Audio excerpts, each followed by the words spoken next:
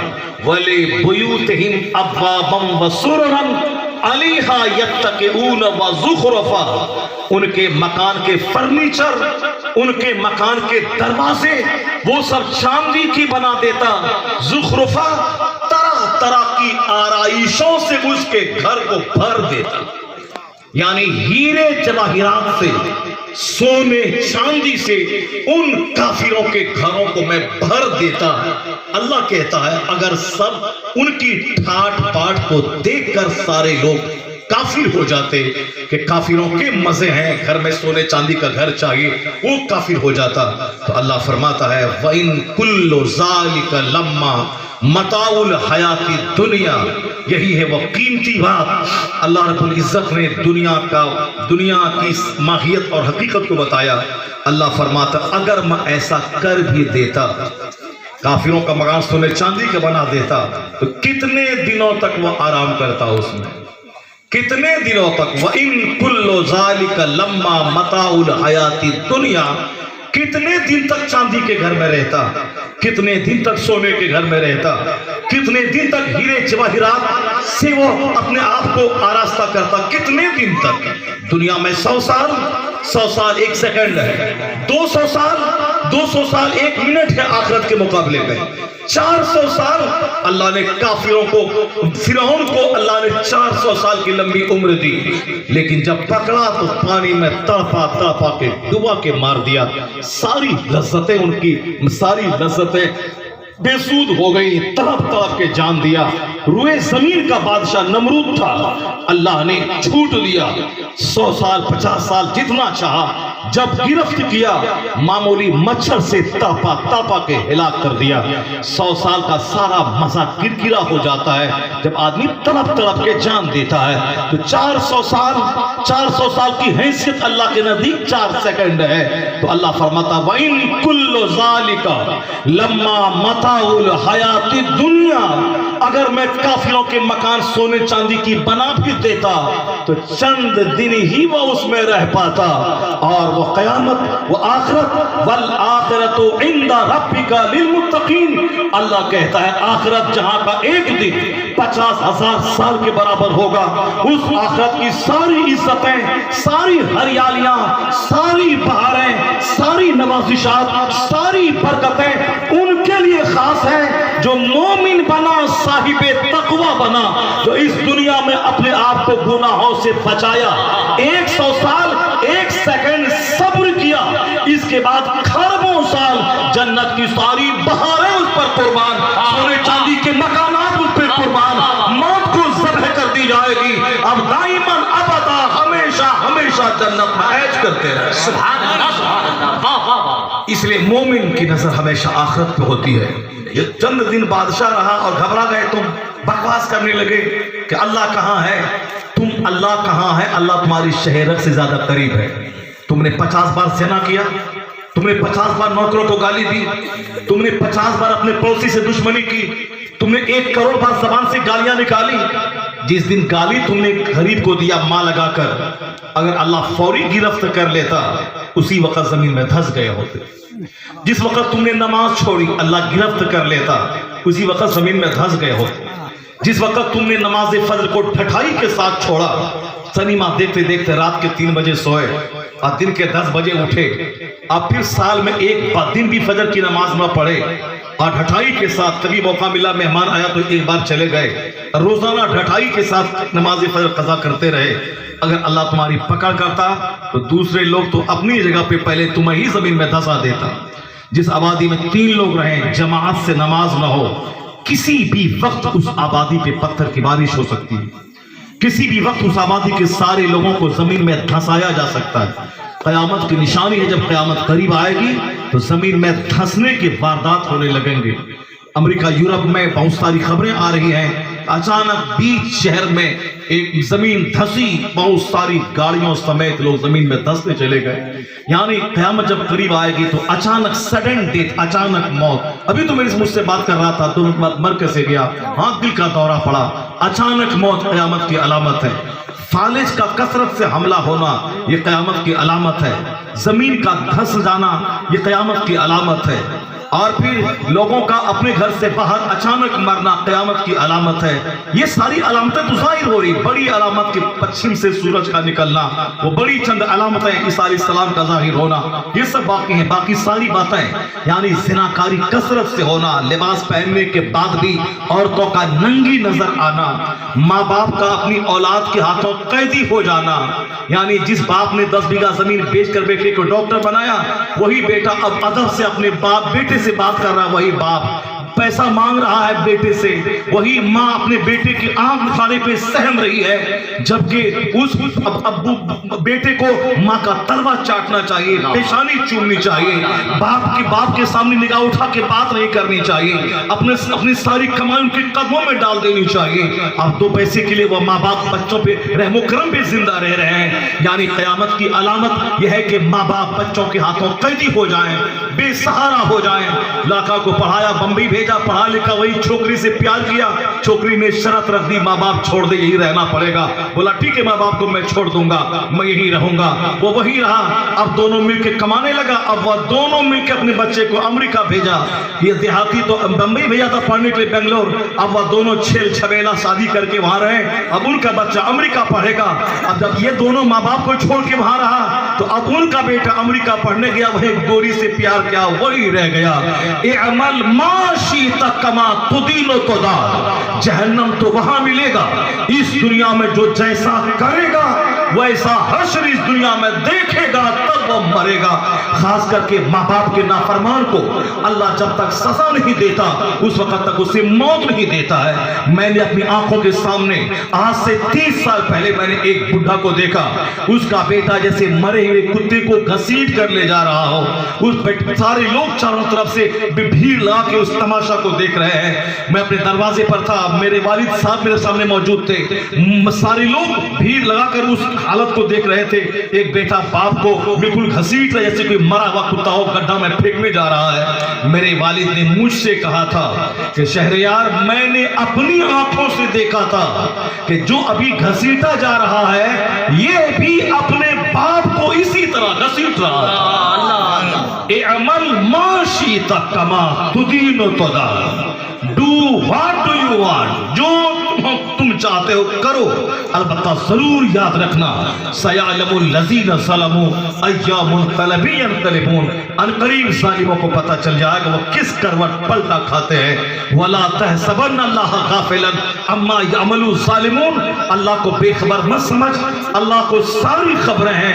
اللہ کے نزدیک 100 سال کی چھوٹ 1 سیکنڈ کی چھوٹ ہے، اور اللہ جب پکڑتا ہے قطع دابر القوم الذین ظلموا، ظالموں کی بنیاد کاٹ دیتا ہے۔ کہاں گیا نمرود، کہاں گیا فرعون، کہاں گیا شداد، کہاں گیا حامان؟ ابو جہل کو بڑا گھمنڈ تھا کہ میں مصطفیٰ کو قتل کر دوں گا، یہ کیوں نبوت کا اعلان کر رہا ہے؟ اللہ نے چھوڑ دی اور اپنے محبوب کو عزتوں سے نوازا۔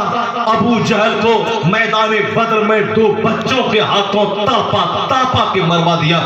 ابو جہل بری موت مرا، ابو لہب جو مصطفیٰ کو گالی دیتا تھا اس کے دونوں ہاتھ تباہ ہو گئے، پورا بدن سڑ گیا، ان کے بچوں نے رسی میں باندھ کر گڈھے میں پھینک دیا، دور سے ہی پتھر ڈال کر اس کی کوڑ زدہ جسم کو پتھروں سے ڈھانپ دیا، ان سارے ذلیلوں کو رسوا کیا۔ کیا جو اللہ فرعون کو رسوا کیا وہ اللہ آج نہیں ہے کیا؟ جو اللہ ابو جہل کو رسوا کیا وہ اللہ آج نہیں ہے کیا؟ جو اللہ شداد و حمان کو رسوا کیا وہ اللہ آج نہیں کیا؟ اللہ وہی ہے، وہ حی ہے، وہ قیوم ہے، ہمیشہ سے ہے، ہمیشہ رہے گا۔ اللہ کے نزدیک 400 سال 1 سیکنڈ، تو جو اللہ کل کے فرعون کو نہیں چھوڑا ہے وہ اللہ آج کے فرعون کو بھی نہیں چھوڑے گا، آج کے نمرود کو بھی نہیں چھوڑے گا، آج کے حمان کو بھی نہیں چھوڑے گا۔ اس فرق اتنا ہے کہ اللہ رب العزت چھوٹ دیتا ہے لیکن جب پکڑتا ہے تو اس کی بنیاد کاٹ دیتا ہے، ان کا نام و نشان مٹا دیتا ہے۔ ان الظلم ظلمات یوم القیامہ، ظلم وناش لاتا ہے، ظلم اندھیرا لاتا ہے، ظلم تاریکی لاتا ہے۔ مومن والآخرت عند ربک للمتقین، آخرت کی ساری بھلائیاں مومنوں کے ساتھ خاص ہیں۔ یہ آیت کریمہ آپ نے سنی، اب صرف ایک حدیث سنے، اس کے بعد لوٹ کے پھر میں اس حدیث کی تشریح کرنے پہ آتا ہوں جو 7 خوش نصیب کون کون ہیں اس کا تبصرہ کرتا ہوں، پھر میں شروع میں جو حدیث میں نے پڑھی ہے اس پر میں تبصرہ کروں گا۔ کیا مطلب 4 گھنٹہ سننا ہے نا آپ کے خطاب آج کل؟ 4 گھنٹے خطاب سننا ہے نا؟ ہمارے کیا کہا انہوں نے کہ 4-5 گھنٹے خطاب کیا انہوں نے جلپائی گوڑی علاقے میں۔ وہ کبھی کبھار ایسا ہوتا ہے جب کوئی نہیں خطیب آیا، عزت بچانے کی بات آ گئی، ایک لمبا خطاب ہو گیا، ورنہ آج میں لمبا خطاب نہیں کروں گا، آج صرف 1 گھنٹہ بولوں گا میں، 1 گھنٹہ۔ ابھی تو میرے خیال سے آدھا گھنٹہ ہو گیا ہوگا، 40 منٹ ہو گیا، اور 20 منٹ میں بہت ساری باتیں بتانی ہیں آپ کو، کم سے کم 2-4 حدیث ضرور سنا دینی ہے۔ توجہ آپ کی ہے میری طرف، بات سمجھ رہے ہیں آپ؟ میں چونکہ جانتا ہوں کہ آج ہمارے بچے کس سوچ میں جی رہے ہیں۔ 4 دن پہلے ایک فون آیا کہ حضرت میں نماز پڑھتا تھا پھر بیچ میں نماز چھوڑ دیا۔ میں نے کہا کیوں چھوڑ دیا؟ بڑا دماغ میں کنفیوژن پیدا ہونے لگا، اس لیے میں نے چھوڑ دیا۔ اب پھر دوبارہ میں نماز پڑھوں گا تو کیا کرنا پڑے گا؟ دوبارہ کلمہ پڑھنا پڑے گا، مسلمان دوبارہ بننا پڑے گا۔ یعنی کنفیوژن کیسا تھا؟ اسلام کے بارے میں کنفیوژن، اللہ کے بارے میں کنفیوژن، اللہ ہے کہ نہیں ہے۔ اب یہ کنفیوژن پیدا ہوا، نمازیں چھوڑ دیا وہ۔ یعنی آج کل شیطان دودھ پی پی کے بڑا طاقتور ہو گیا ہے۔ پہلے ہم لوگ شیطان کو دباتے تھے اور آج وہ ہمیں دباتا ہے۔ ہمیں ایک دماغ میں 24 گھنٹے گندی گندی باتیں ڈالتا رہتا ہے، اور پھر ہم ہیں کہ اس کے بہکاوے میں آتے چلے جا رہے ہیں۔ وہ ہمیں بولتا ہے کہ رسول ہے کہ نہیں، اللہ ہے کہ نہیں، قرآن ہے کہ نہیں، آخرت میں کچھ ہوگا کہ نہیں ہوگا، وہ ساری باتیں بولتا رہتا ہے۔ 24 گھنٹے جنگ چلتی رہتی ہے دماغ میں۔ اس کا ایک ہی علاج ہے کہ جب شیطان طاقتور ہو کے آپ کو برگلائے تو آپ بھی مضبوطی کے ساتھ لاحول کی تلوار سے شیطان کو قتل کرتے رہیے۔ یعنی خوب پڑھیے لا حول ولا قوت الا باللہ العلی العظیم، خوب پڑھتے رہیے اور شیطان کو بولتے رہیے۔ تم کو جتنی گندی گندی باتیں دماغ میں لانی ہے، جتنا وسوسہ پیدا کرنا تم کرتے رہو، ہم تو یہی کہتے رہیں گے اللہ حق ہے، رسول حق ہے، اسلام حق ہے، جنت جہنم حق ہے، ان الاسلام حق، اللہ حق، محمد النبینا حق، والجنت حق والنار حق۔ یعنی اسلام حق ہے، شیطان خبیث ہے، شیطان ذلیل ہے، شیطان مردود ہے۔